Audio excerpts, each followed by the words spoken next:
I am now with Tarin Anderson, our incredibly amazing director of photography. I'm gonna make you blush. And we're gonna talk a bit about shooting As High as the Sky. Can you talk a bit about why we went with the Canon 5D? Sure.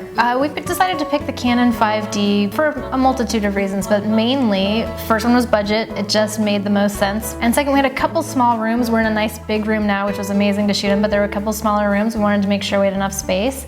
And then thirdly, we weren't planning a lot of movement with the camera, and the 5D is great when not doing too much movement, and we wanted most of the movie to be fairly still. And we used the house-generated power too. We used house power, so we used lots of lights under 2K, so we used a couple 1.2s, some Kinos, but we were really fortunate with these really big windows in this house, which are just beautiful. We were able to bounce in a lot of light from outside and really just enhance all of the beautiful natural light that comes in here. And then I should say, with the gorgeous windows came a challenge at first, especially just because of reflections. Yes, we did do a lot of shots where we were shooting through multiple panes of glass looking through the house, and that definitely just took a few. Yeah, it was a challenge. It was a challenge at first, but it was really worth it. Yeah. I think turned out really enhanced the look of it. Yeah. So we had the luxury of coming up to this house and having access to it before the shoot, so we were able to shot list in each room and really plan ahead very specifically to how we wanted to do the shoot. We had our dream list. We started out with a huge shot list, and then our wish list, and then our actual shooting list of what was really going to happen. Much smaller. A little smaller. Yeah. We had 17 days, which isn't a ton of time, so I really wanted to shoot out each room and to just be as efficient as possible.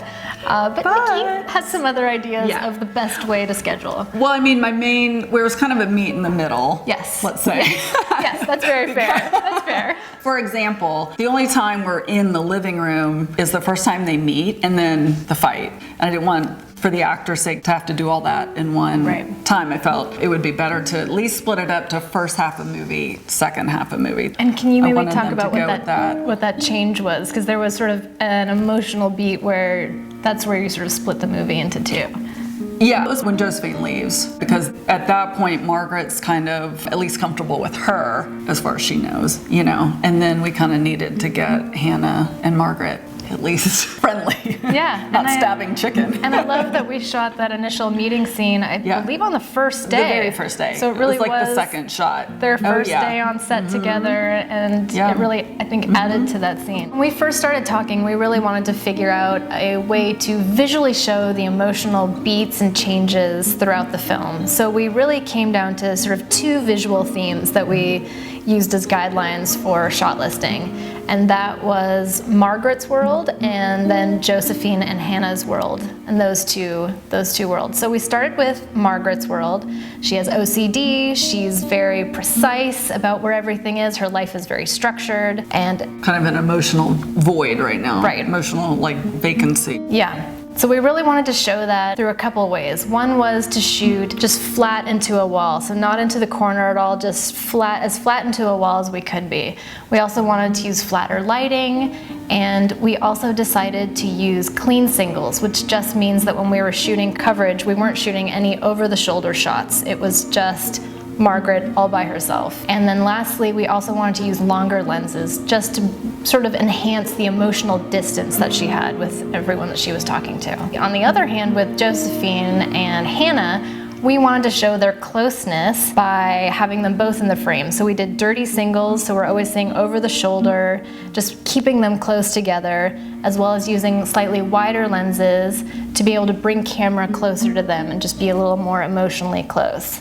The other thing was shooting into deeper space rather than flat into the wall. So we were shooting into corners of rooms, and we also did a little higher contrast lighting to just really show their change.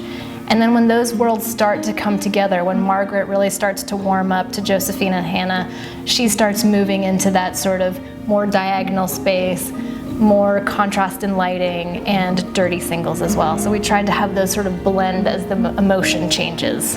So another thing we talked about when we were shot listing was movement, and we really wanted to keep all of the shots fairly still and composed, locked off when we could, So we tried to keep that throughout the film, except for a couple moments. And there were 2 moments when we really wanted to bring the dolly in. And one was for the KTP dance scene, where we really wanted that to be fun and lively and active and feel really different.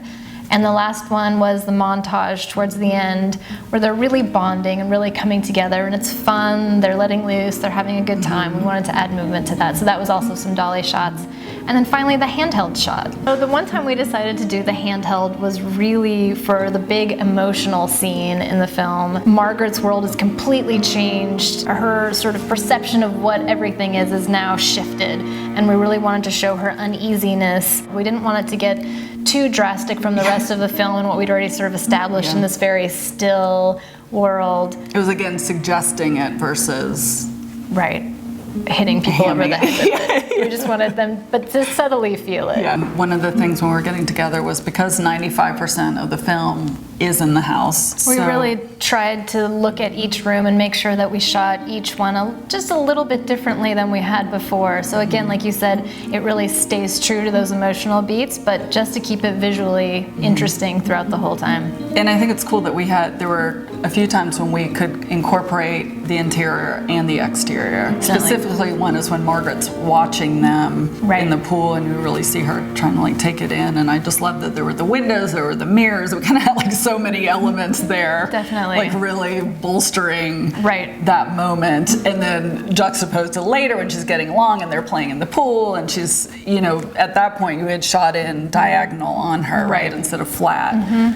So just kind of an example of showing how that kind of helped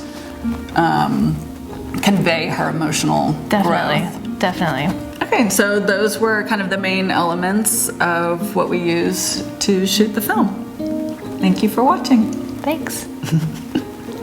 Yay!